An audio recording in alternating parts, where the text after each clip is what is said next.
If you have seen a company crash and burn because the one guy who knew left, what was the important skill information and what happened without them? Before we start, don't forget to subscribe to the channel so you don't miss the next videos. I wish you a pleasant viewing experience. Story 1. Maybe not crash and burned, but there was a guy who was close personal friends with the CEO.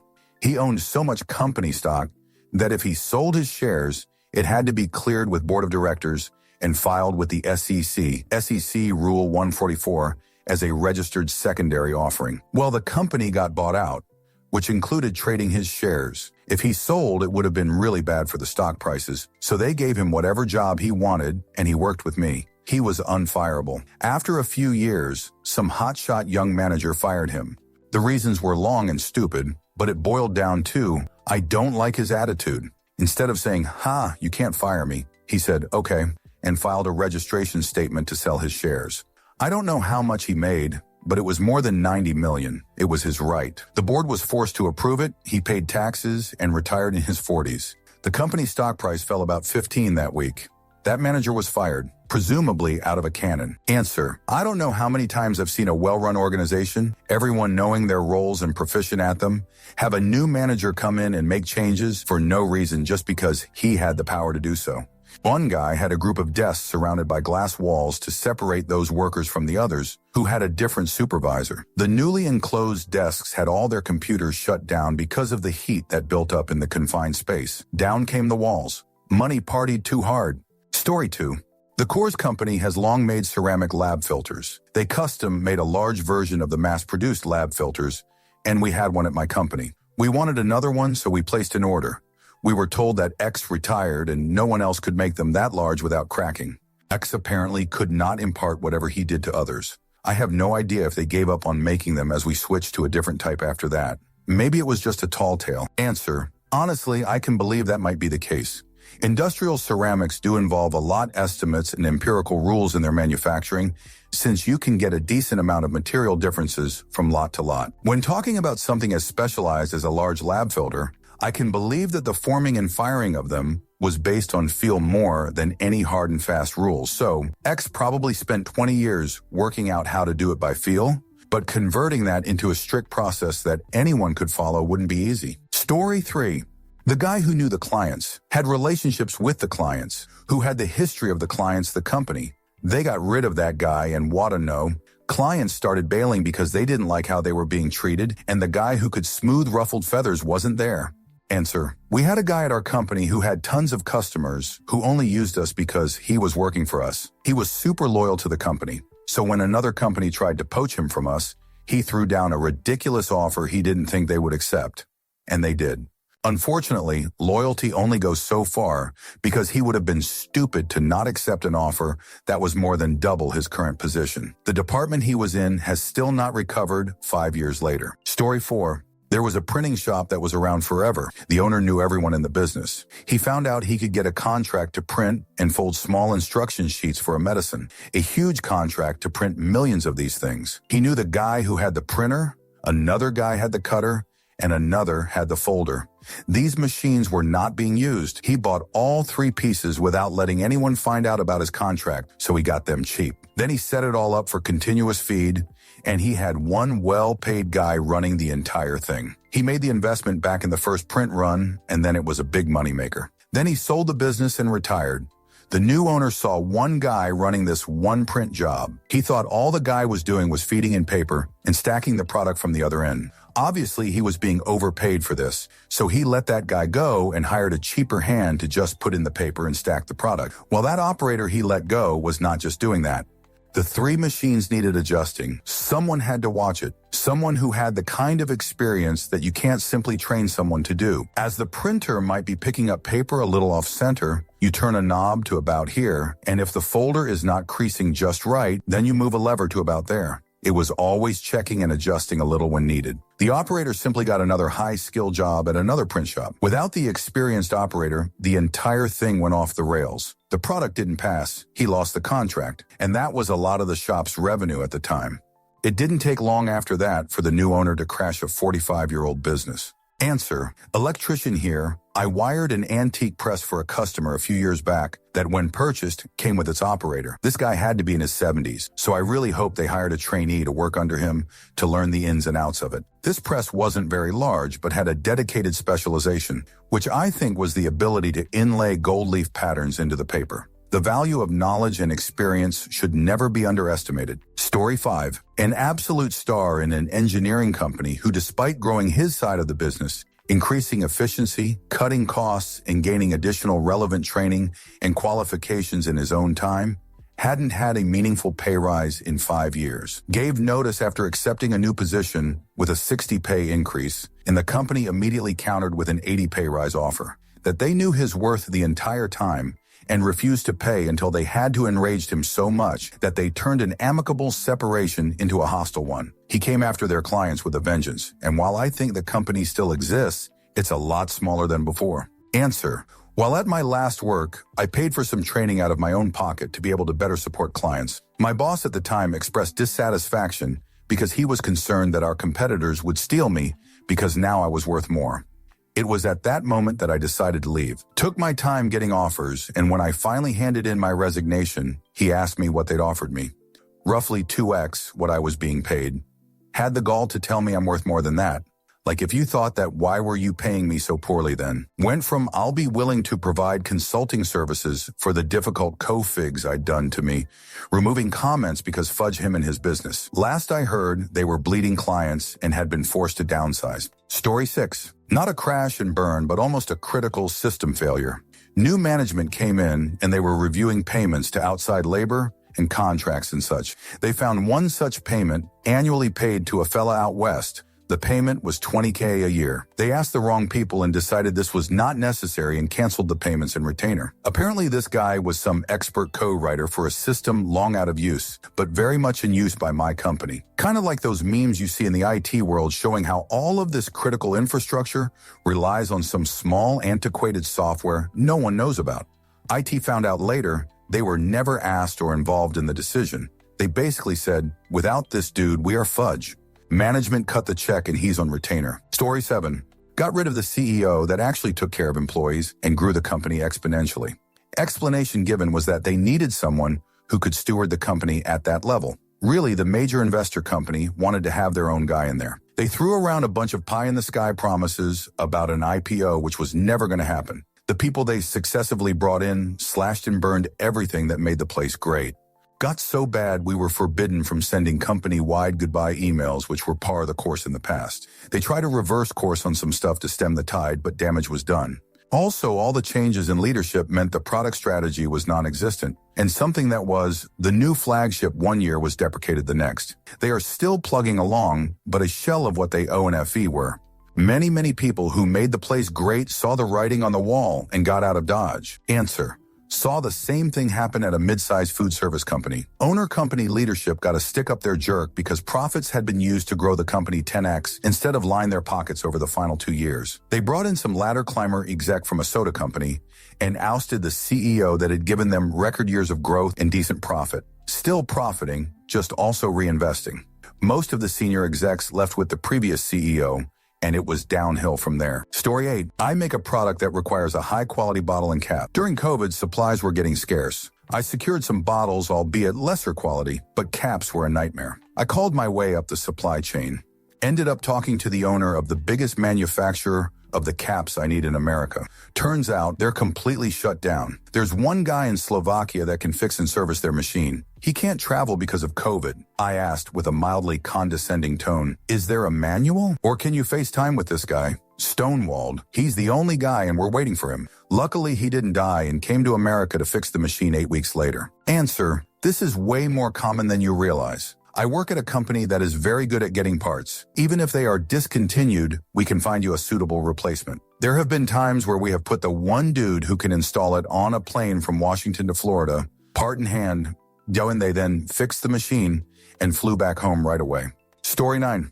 There's a notable difference in the quality of asphalt used in Oregon highways since my grandpa passed away. He retired twice and stayed on as a consultant until the day he died. They called my grandma after he died, and when she told them he had passed, she said they seemed more broken up about it than she was after 40 years of marriage. Answer. Kind of the same happened with my grandpa. He worked for our national energy company for decades. He was never an engineer. Technically, he had never even gotten a high school diploma cause of the war, but he was one of the most brilliant people I have ever met. They took him on as a technician in the afterwar period and then basically promoted him as high as they could without him having a degree. His fingerprints were all over a lot of the hydroelectric and nuclear power plants from that era, before Chernobyl. After retiring, he didn't become an official consultant, but he kept getting a constant pilgrimage of electrical engineers coming to his house in the middle of nowhere with a problem to solve or piece of old tech they needed explained. Grandma kept getting calls after he died for a while. In a way, it was nice to know how important he had been. Story 10. I left my former employer as the foreman at a hardscape company to start my own outfit a year and a half ago. The company is shutting down after this year. It turns out people with 10 years in the industry are basically non-existent. No one remembers to take care of their bodies. And when you offer shoot pay to start, you'll get shoot help. They simply could not replace me, and they couldn't afford my new self-imposed salary to get me back on board. Part of me feels guilty to watch them struggle, but man, has my life improved since leaving. The moral of the story is that if your company relies on a single person to operate, you're probably doing something wrong. Answer. I notice this in a lot of design jobs that have a physical aspect to them. Always shoot pay with no benefits. Strict graphic design office jobs tend to be better paid. Ones that require you lift 60 raw viewers and actually physically product whatever you're churning out in Illustrator Photoshop pay barely above M wage. I genuinely don't get it. And yes, I'm calling out every wrap vinyl sign installer in the United States, especially fast signs. You're on notice. Story 11. A software engineer I worked with had developed nearly every module for our company's warehouse management system. He left after 30 years and then things started to break that no one knew how to fix. Warehouses were down for nearly a week while he negotiated his return. I don't know what his salary ended up being, but he did have every June and July off, and we had a software deployment blackout during those months as a result. Story 12. Had a guy at one job that landed us our largest client ever, Ford Motor Company. Ever heard of them? A $22 million software contract. They fired him immediately after the ink was dry on a trumped-up bullshit, not a team player thing to screw him out of there, paying his percentage for the sale. Company never found another big client after that, and 6 months later, the layoff started. Answer. This is so similar to what my company did a few months ago. We had a sales rep acquire the literal largest possible client in our industry, a gold client for over a decade. After the multi-million-dollar agreement was almost solidified, the sales rep was fired for literally no reason other than did not align with company culture. The client loved her and didn't like the move our company pulled, so they backed out. Still cracks me up to this day. How can you be so stupid? Story 13. Lol, it was my dad. He was the lead software engineer for the biggest client.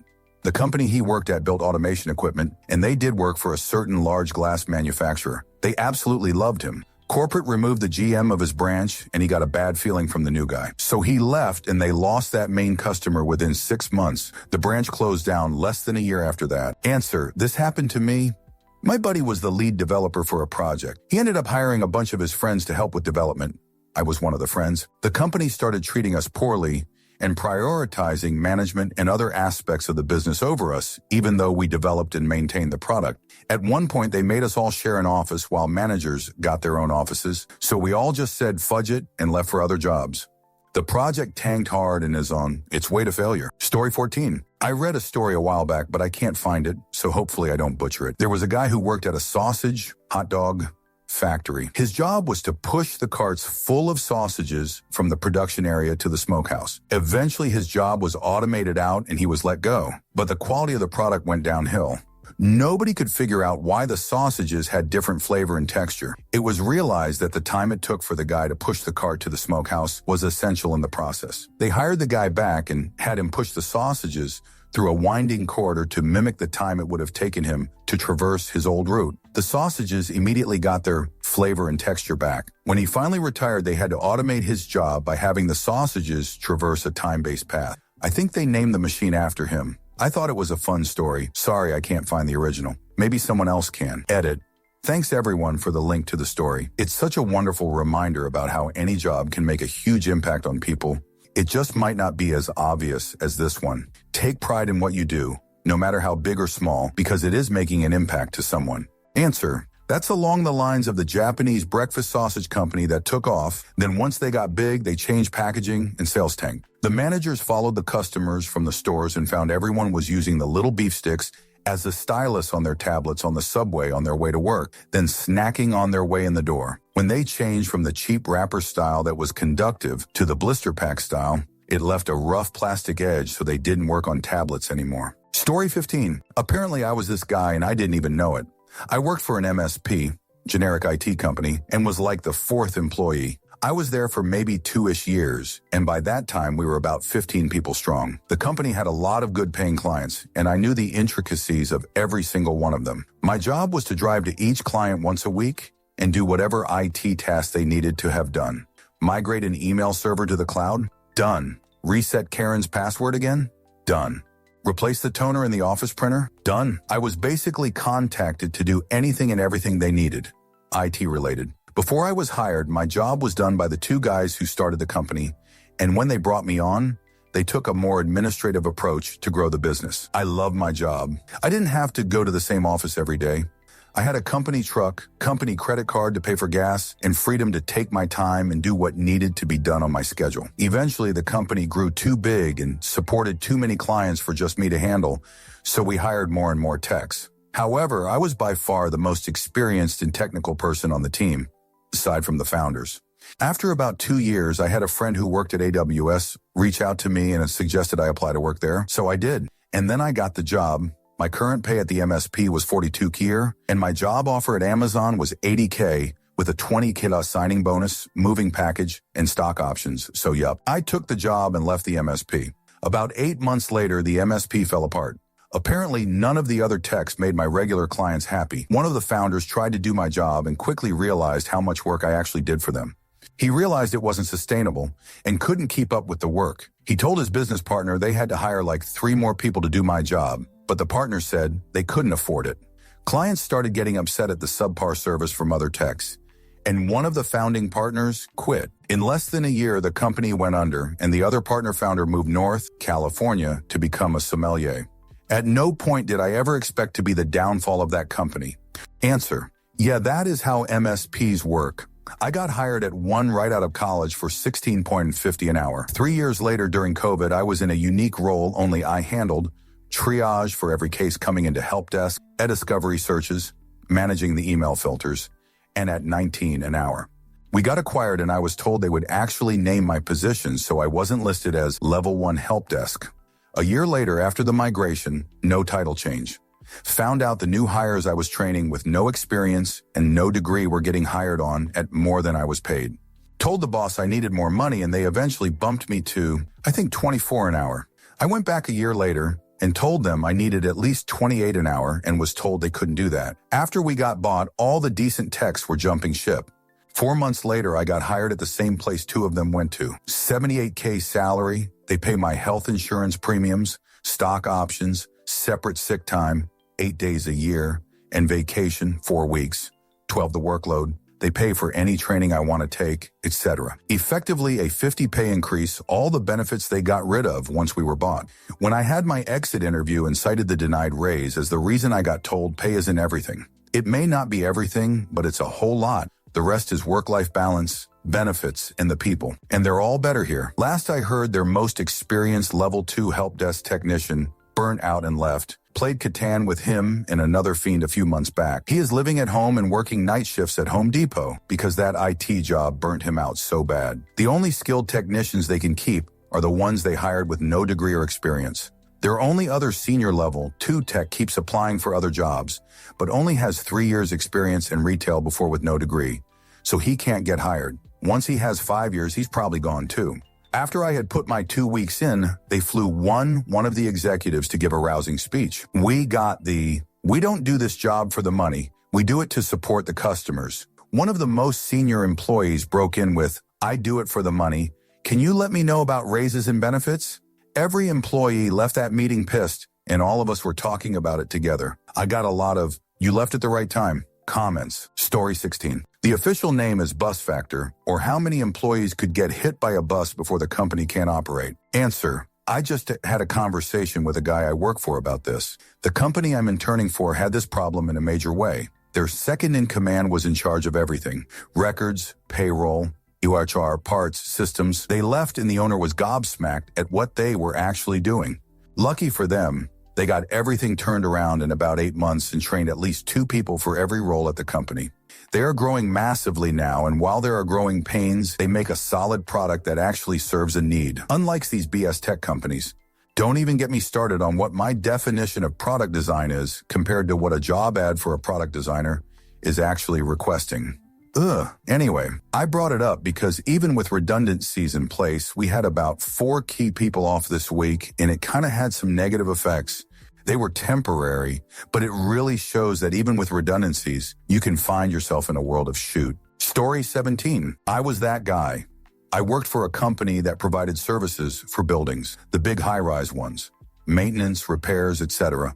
I was one of a 4-person team who did the pricing, FPA for contracts, reconciliation stuff, etc. nationally. Anyways, company got bought out by a competitor that wanted to gain some of our specializations, other ancillary services, and build better market dominance on the West Coast. My team basically left to another competitor on the spot without telling me, leaving me in charge of everything.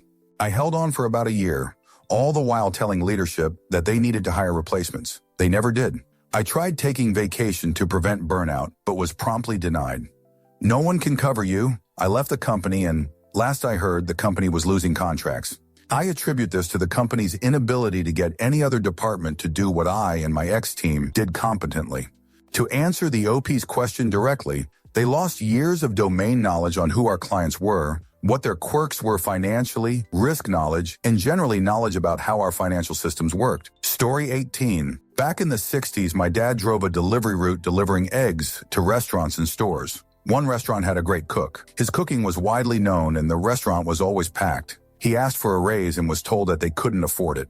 Another restaurant offered him a substantial raise and he accepted. He had a growing family and needed the money. His former employer lost a lot of business and eventually closed. Answer. It baffles me in the restaurant industry how restaurateurs think. No one, and I mean no one, comes to a restaurant for the vibe or front of house. Seriously, I've gone to half burnt down places that were packed because the food is still good. Sure, front of house matters for ambiance and shoot, but no 5-star Michelin restaurant ever pissed off their cooks. But if someone makes a new restaurant, you always hear stories about, oh, we just need someone to flip the burgers. No, you need someone that makes amazing food. Story 19.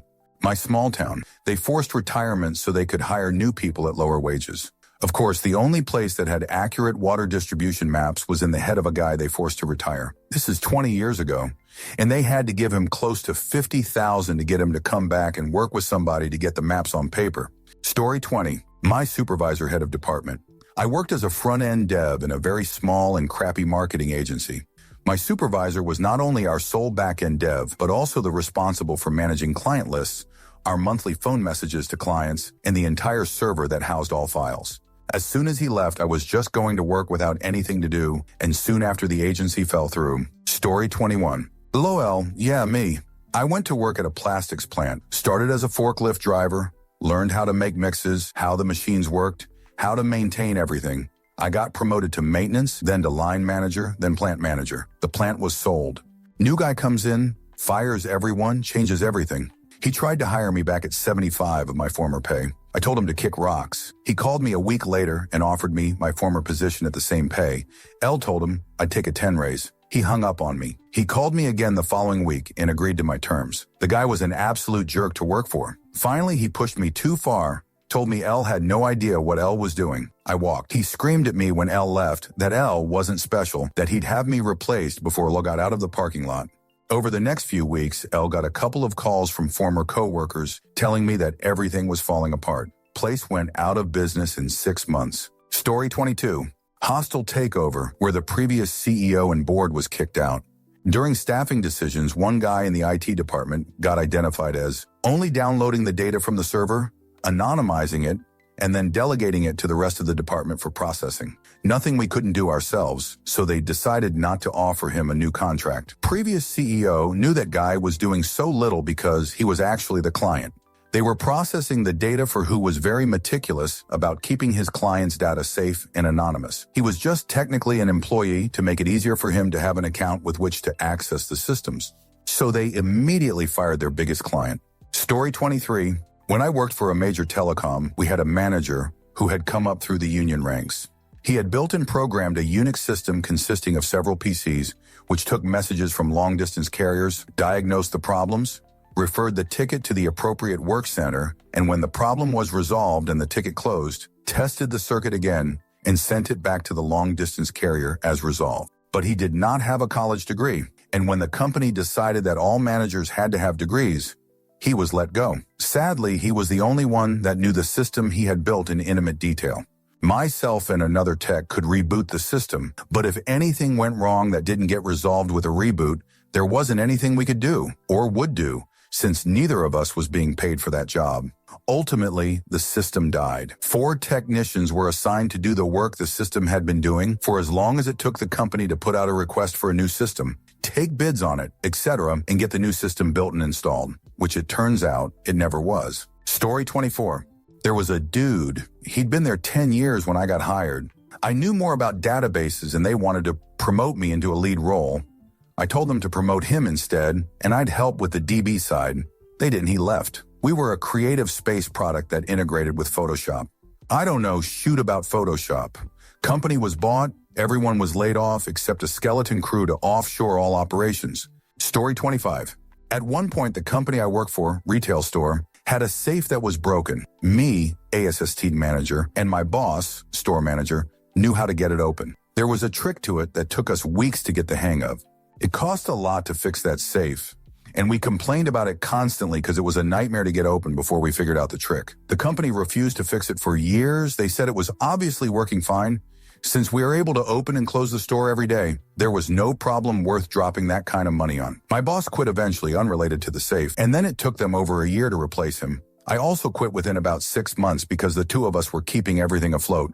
Without him, I was in hell. I didn't even realize the situation I created until 2 days after my final shift. The store is calling my cell phone. Left me a voicemail about how they haven't been able to get cash for 2 days because nobody can open the safe, and they wanted to know how I'd been doing it. I described it to them, but it's an hour away and I'm not going that far, and they couldn't understand. Also, if it was an ex-coworker calling me and asking, I might have helped more, but it was the corporate level regional manager filling in at the store, the guy who refused to drop the money to fix the safe in the first place, so I let him lie in his bed. It was my problem for years and it got slept on. Now that it's his problem for 2 days, it's an emergency. The store was down for cash sales for like a month till it got fixed. Story 26. We had an application that was very literally our bread and butter. It was the only application the entire company used to enter their data in. Everything that made us money went through this application. We were a company of about 200, and 2 IT teammates controlled the application. Only ones with admin access, only ones with any knowledge of how the thing worked, etc. We had been in the process of building a team to support it, but we never got that far. Company got bought out. They decided to cut the fat and let go everyone on the IT team except me, probably because I was the one making the least amount of money. I was more than happy to watch the shoot show. The company scrambled, but honestly, they were so big that our tiny company didn't mean anything to them. So they just treated everyone like shoot, and I left too. Answer: I work for a much smaller company, less than 30 people, and we have an application like that, but it's 25, 30 years old and is still running on original hardware. Anytime we try to convince our CEO to replace it, he just starts talking about how efficient it is and how little storage it uses and how it's not that old. I have zero way to read the tape backups, so I don't even know if they actually work. When this server dies, it will probably take out the company. Story 27. The company didn't crash and burn, but during the pandemic, when the shaped glass guy at the biggest glass plant in Toronto got COVID really bad, all the shaped glass sealed units we got were shoot. Constant errors and problems. When we called to Meany, they were like, Ernie has COVID. Meany, you are a multi-million-dollar company. Story 28. My wife worked at a preschool for years. She'd organize and delegate events, decorate for them, and generally just engage with every family that would come through the doors. Several longtime families and co-workers straight up told her she was the face of the school many, many times. Most parents picked up on that pretty quickly too. Everyone who entered that school knew her to some degree. Over the next 6 months after she finally left, a flood of families followed suit, and she had about 20 different families talk to her about leaving the school, as the sheer chaos, utterly abysmal events, and blatant licensing violations were far too much to handle. She had parents calling her in tears because of how the new administration treated them. Currently, only 3 of her former co-workers are still there. She bailed a little less than a year ago and is now enjoying a paid summer vacation. Story 29. That was me. When I joined the company, they were hemorrhaging money and barely surviving by getting loans from the owner's parents. I identified 2 big reasons: bad shipping estimates and slow client onboarding, because the entire process was manual. In the first month, I put together a framework that turned the really bad manual process of estimating shipping into an automated data-driven process that turned a 30 average loss per shipment into a 20 profit. For onboarding, the client's inventory used to be manually assessed SKU by SKU for international compliance. There were still a lot of errors because the people they had doing this dreadful task were minimum wage and definitely not experts in compliance. The company was able to onboard about 4 clients per month this way. Again, I put together a system that could automatically handle about 95 of the tasks in a fraction of the time with greater accuracy, so before I left, they were able to onboard over 30 clients per month with the same size team. The company made such a turnaround that it got bought by a Fortune 50 company for around 40 Tiranmura. I even gave a presentation to their CEO on the systems I developed and got about 25K as a bonus for it. However, both of these systems required regular maintenance and good training for end users to make sure that they were being used appropriately. After I left, the systems weren't maintained, and none of the people who I had trained to use the systems were themselves knowledgeable enough about how they work to train others adequately. The company quickly started falling apart to the point that they considered suing the previous owners. Story 30. Company is still there. It's not the kind of business that'll ever really go under, assisted living facility. But I worked at one as a chef where the executive director, the boss of the entire facility, just got it. According to her, everyone's job, from top to bottom, was doing our best to make the residents as happy as possible. To do that, she knew she needed quality staff, and while she couldn't do much compensation as that was above her, she treated everyone well and threw almost monthly employee raffle contests, celebrations. They would raffle off like 65 TVs, pizza ovens, gift cards for massages and stuff. It was cool, kept staff morale high, and the residents loved to see the staff appreciated beyond their thanks.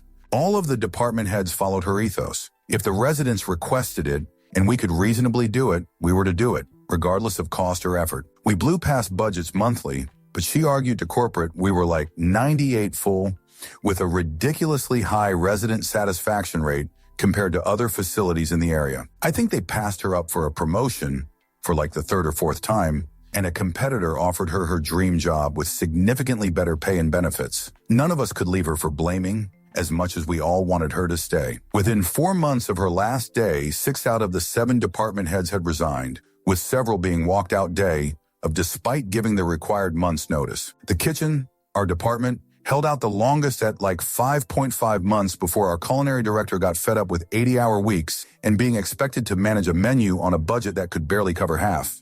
While department heads were resigning, a new executive director started, and immediately everything shifted from "it's about the residents" to "they need to learn to live within our budgets." Every new manager cared more about advancing their career or their side businesses than they did about the job, but they religiously stayed within budget. With every new manager, their staff started to leave in droves. It's been under 2 years since I left, and only one of the original 5 chefs is still there. All of them had multiple years of service with the company, and they all left because of how everything changed. It sucks. For those 8 months under the original director, I was honestly the happiest I've ever been at a job. And by the time I left, it was one of, but not even close to, the worst I'd ever had. Edit. Just to add, as soon as the original director left, anything employee appreciation themed beyond an occasional pizza party was gone, including Employee of the Month. After she left, multiple residents began to voice their dissatisfaction with how the facility was being run, especially to us chefs. They didn't blame us, the employees, but several of them who had never shown any aggression to staff regularly talked about telling ex-manager off, and it wasn't a medical mental shift, it was management. Several residents moved out of the facility entirely after the original director left, and noted the change in the service quality was the one reason. One couple moved to another facility to be closer to family and chose to live in a competitor's facility across the street from one of ours in their new location.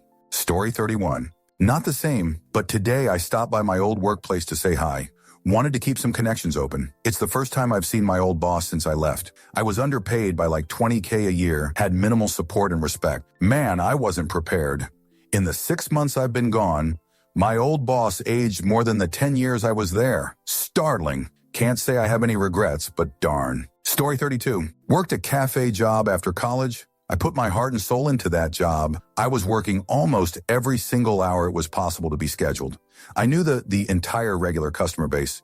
Everyone assumed I was the manager. I did 95 of front of house responsibilities. I worked my fudge jerk off all summer. Manager had it out for me. She was a townie mom that had a high school mean girl mentality. As soon as Labor Day passed, she fired me because we just don't need you anymore. I let it go and took it because by that point, I was tired. I've seen her probably 10 times in the last 10 years. She has profusely apologized to me every single time. Says she has so much to be sorry for. The guilt, shame, and defeat is so palpable, written all over her face. I can't imagine how much she realized I did, and how upset people were when I was gone. The owner sold the cafe shortly after I was gone too. I think the manager ran it into the ground. He didn't want to deal with her. Story 33. When I worked at E.F. Hutton, the CEO was pissed that the top broker made more money than he did and let everyone know it. The broker left. Then the company got in trouble for check kiting, which was a form of collecting interest and on money that was supposed to be in non-interest accruing demand deposit accounts. Ego over profits. Mayawari Nanidio. Answer. LOL. Usually check kiting is people writing bad checks and withdrawing money before they have a chance to clear, or rather, before the bank finds out they won't clear. I've never heard of banks doing it, though it kind of sounds like the reverse. Using money you do actually have to make more money, presumably on interbank overnight loans or something. Story 34. Transport company manager that was handling all the accounts in a major city left, got ran off. He had his own company up and running inside of 2 weeks and still handles all those accounts. Original company is still hanging on, but there isn't much left of it. Story 35. The shop manager at a machining and manufacturing shop I worked for was let go. The reasons officially were something about his attitude, but it was because he had cancer and they didn't want to deal with him needing time off. So he gets let go and they bring in a new guy. Goes out of his way to shake things up. Moves people onto projects they had never worked on before, off of what they'd always done. People were doing things they'd never trained for, but the guy who could train them was now doing their old job. Jobs kept getting rejected by QA. So the owner sided with the new shop manager and axed QA and rubber stamped everything. Shame that our clients were the U.S. Navy and the U.S. Postal Service, because once those parts got rejected by them enough times, the work just ended. In 8 months, they laid off 70-something% of the floor workers. Mandatory overtime for the few remaining projects we had. Less than a year later, and they sold the building and a bunch of equipment and moved halfway across the state to a smaller building. Still open, but they went from nearly 100 factory workers and 5 main sales guys to 10 and 1. Answer. I don't understand how people would think this is okay. The government does not fudge around with contracts and paperwork. You don't meet your contract requirements? Good fudge luck out there. In a former job, I dealt with FAA inspections and QA. It was a serious deal. I don't know how anyone could think axing QA on a job with that level of scrutiny would be okay. Story 36. She retired. Suddenly, an important daily report stopped going out. She had been doing it daily for years, no one knew. Also, just as suddenly, no one could figure out how to do it like she did. I believe her boss got fired over it. It was a very public fudge up. Story 37. Years ago, I was the director of operations for a company that had approximately 1,000 employees. I pretty much ran a good portion of the show with everyone under me except for the CEO and president. Unfortunately, someone that controlled the books got a little too friendly with his substances dealer and ended up putting the company up his nose. I took a nice vacation. As Sim getting back to find a job, I get contacted about consulting at a startup that was a virtual carbon copy of my previous company. They agree to pay me a ridiculous amount of money that is mostly production-based. If I don't deliver, I don't get paid much. Anyway, I delivered and I delivered big. Company took off almost immediately, and I knew come the 90-day mark I was going to get a very healthy check. 90 days hits and I don't get paid. The next day, my contract was not picked up, and I went home with the promise of a check in the mail. I wait a couple of weeks and call the owner looking for my check. Oh, it must have been lost. Blah, blah, blah, nonsense. Fast forward another week, and I get a check that's not signed. Then I get a check for the wrong amount. Once I come to the conclusion they're screwing me, I make one single call that lasts less than 60 seconds. The company that I was consulting for was new in the industry and didn't know me, so the person that called me with an offer was this company's financier, and they also owned the product being sold by this company. I told the owner or the finance company, someone I am quite close friends with, that I delivered everything I said and then some, and they booted me and stiffed me. My buddy tells me he will call me right back. He calls the owner of the company to try to smooth all of this out and apparently gets stonewalled. Anyway, nothing changes. I am still not made whole. My buddy cuts the guy off. No more product to sell and no more finance company backing the product. Also lost out on the 6 weeks of funded sales due to my buddy needing to be properly reserved for refunds and cancellations. That was nearly 20 years ago. And this still makes me happy. I hope Freddie reads this, and it brings back stinging memories of screwing me out of my contracted pay. Story 38. Didn't leave but died, and pretty much took the business with him. He worked for a driving service that served people with disabilities who couldn't drive, blind, old, etc. He was always courteous and on time. The other drivers were always inconsistent, late, not kind. Once he died, the few other people who were decent left, and the owner just can't handle it now. Story 39. Oh, it was so much more stupid than that.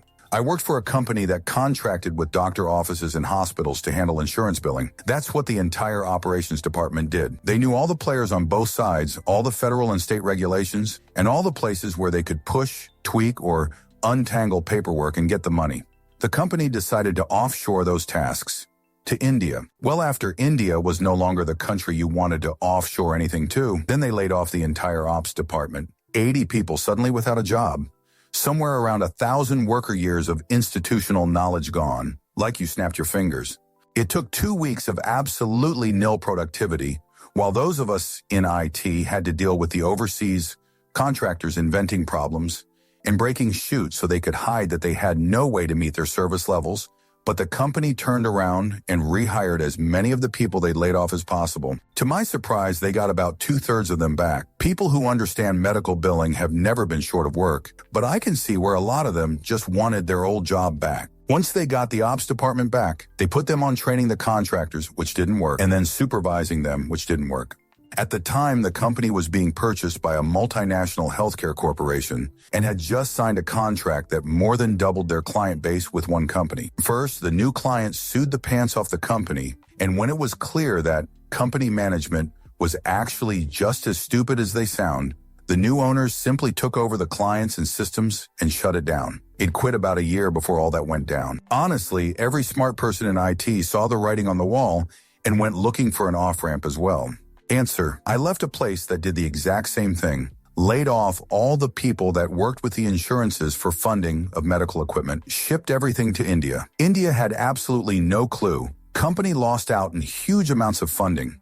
Company tried to hire back a bunch of the local people. Most of them told the company to screw off. Left shortly after. I did a job for the company salespeople. They charged the salespeople for my job. Company took in $250,000 from the salespeople. Absolutely free money. They paid me less than a quarter of what they charged. I asked for a raise, was told no money available.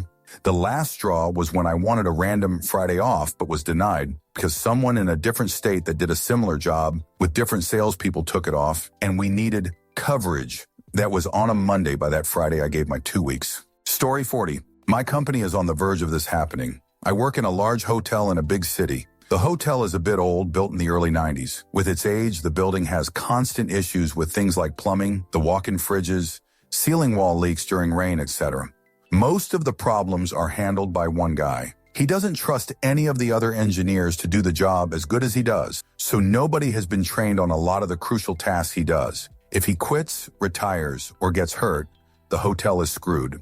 The utility schematics are so outdated that they aren't accurate anymore. And none of the other engineers knows how things are connected and what to do if there is a breakdown in one of the crucial systems. That's without mentioning that everything is already essentially held together with duct tape and prayers. It's going to be a clusterfuck once he leaves. Story 41. My sales manager left, and all of a sudden long-term customers started leaving in droves. Turns out the sales manager was spending a ton of money taking them all out and disguising the costs as if he was riding with salesmen and paying for meals and events. Story 42. Not one individual guy, but I worked at a large but struggling media company that was trying to turn the ship around.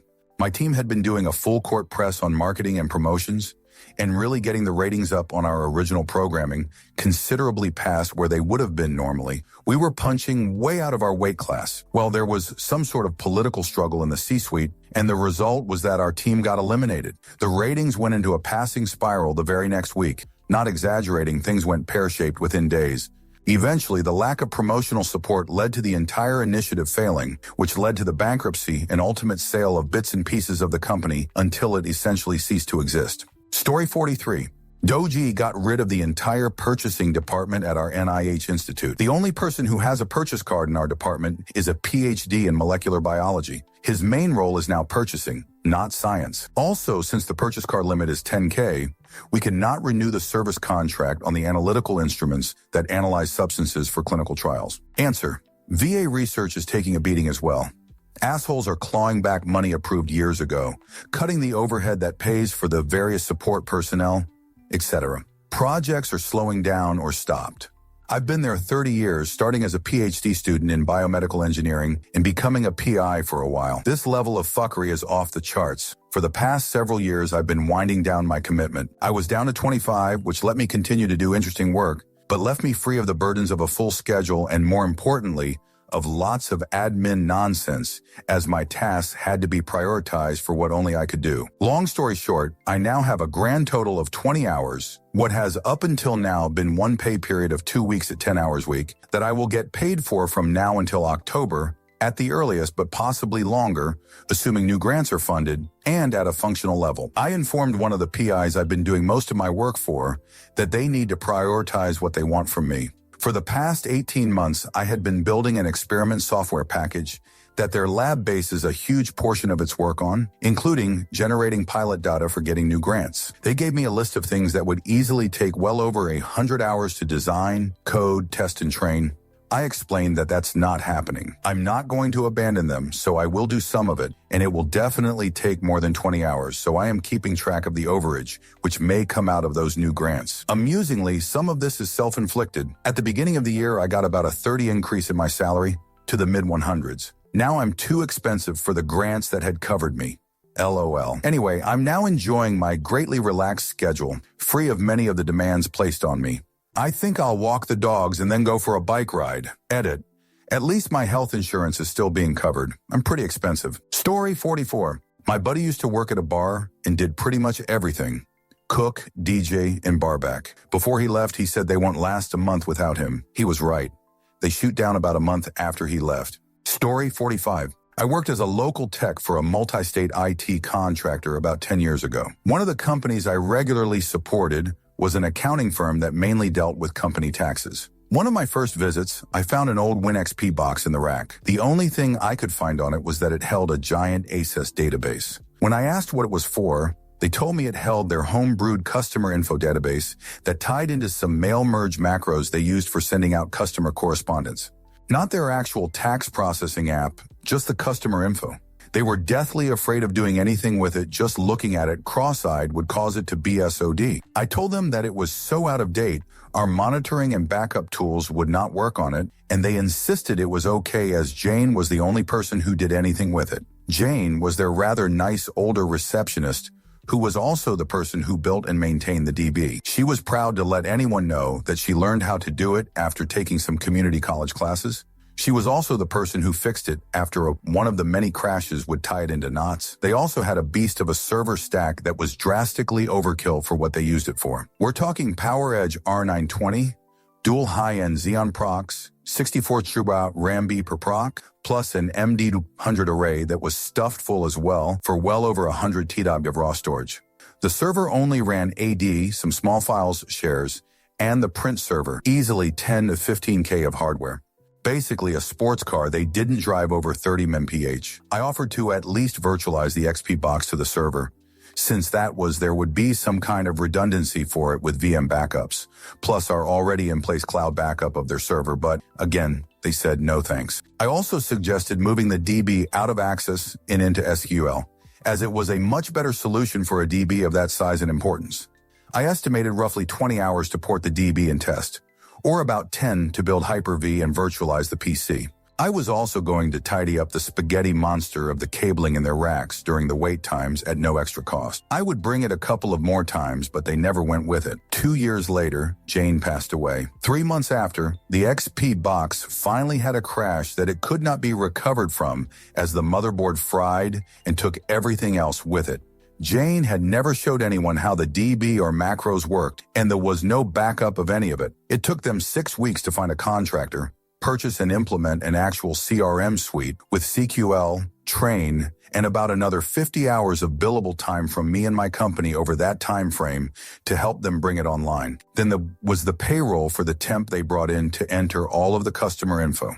I don't know the final spend was, but judging from what my billable time was and what some of the other CRMs I've worked with cost, it was a huge expense. Story 46.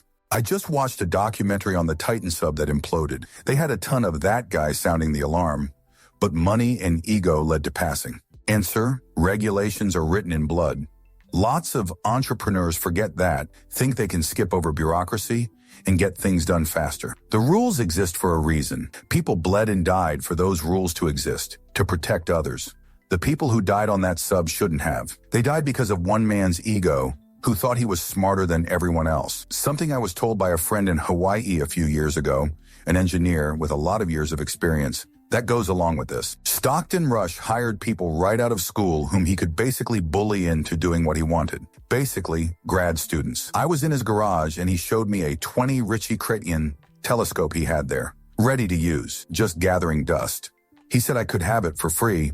I just need to ship it to myself back home to the mainland. I was excited for a few minutes until he explained the origin of the scope. See, it had been built for a research project. They spent about $2 million on it all. It was to use the scope to analyze upper atmospheric gas concentrations using the light reflected from the moon as the baseline. Grad students who had never built a telescope before built this thing out of plate steel and bolts every 2 inches. It weighed about 1,500 lbs.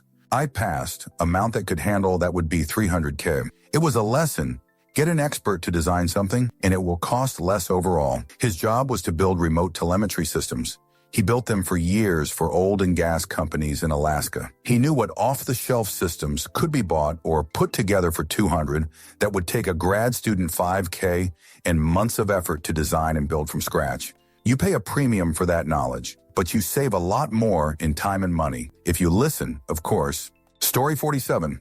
The company didn't crash and burn, but I had a top 10 customer at my old company. They didn't compensate me for it and gave all the associated comp to an older dude who was the head of my division. I asked around and was told that it wasn't my customer, blah, blah. So I made a formal appeal, and right after they told me I needed to leave the company and tried to block me from the customer account. So I left.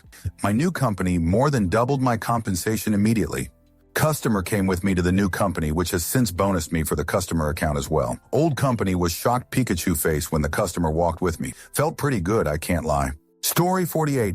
The company I used to work for was purchased specifically for the product my division worked on. A month after purchase, they closed my division and let all of us go transferring out work to another division who had no clue what they were doing. 6 months later, the product they wanted had to be discontinued because they had fudged up beyond use. 6 months after that, the other division was closed down, eliminate off their product as well. The buyers spent tens of millions of dollars and had an entire multi-year strategic plan flushed down the toilet in a year, all because they closed the wrong division, thinking they could save money by hiring cheaper and less skilled staff in a worse IT market. It is worth noting their save money math never worked from the start. I found out they budgeted to hire 5 people to replace just me. Yes, I was making more than the people in the other division, but I wasn't anywhere near 5 times more. I didn't even make enough to cover 2 people to replace me. Story 49. Carvana. They crashed and burned, but recovered pretty darn well. I wish them well, honestly. They treated me so well. But I was a manager there. Their website was built on Salesforce. Part of the reason I was basically the go-to guy for difficult cases was that I could dig through Salesforce well and others didn't, because the company really only trained on their UI, which made really good sense. But it was fed through Salesforce. The IT people who set the Salesforce up all left. They had no idea what to do and had to constantly pay the expensive license for SF, even though we didn't regularly use it. It would have just been too expensive to shut everything down and switch to their proprietary software, even for a day. It would throw a wrench in thousands of transactions. Answer: that's the sort of situation in which the Salesforce people should have been on high alert trying to help keep the account live. It's well worth it for them to grease the wheels for a big corporate client. But Salesforce has a racist twit-head for a CEO and is also running itself into the ground by firing all the people who actually understand their business. So whoops. Story 50. The person who knew the industry left. The Bozo board brought in 4 people in 3 years after he was gone to take over. All they did was trash the company. They didn't know the market customer base, competition, products, sales cycle, and on and on. Oh, so why did they let him go? To save. Brilliant. Story 51. Head of tax left, then finance, then HR went on a tour telling everyone everything was fine. Reader, things were not fine. Story 52. No one left. The CEO that was on a very long sabbatical came back, just destroyed any culture, morale, progress, etc. People left in drives, including me. Story 53. It was myself in a reception dispatch and our accounts admin, the only 2 admin for the entire office in a steel sheet manufacturing business. Management didn't know how to do either of our jobs and didn't bother learning before we both left within 2 weeks of each other. Last I heard, the company was fudge up big time, as they weren't able to pay their employees super, as the account was still linked to the other admin's phone number. Answer: the company was fudge up big time as they weren't able to pay their employees super as the account was still linked to the other admin's phone number.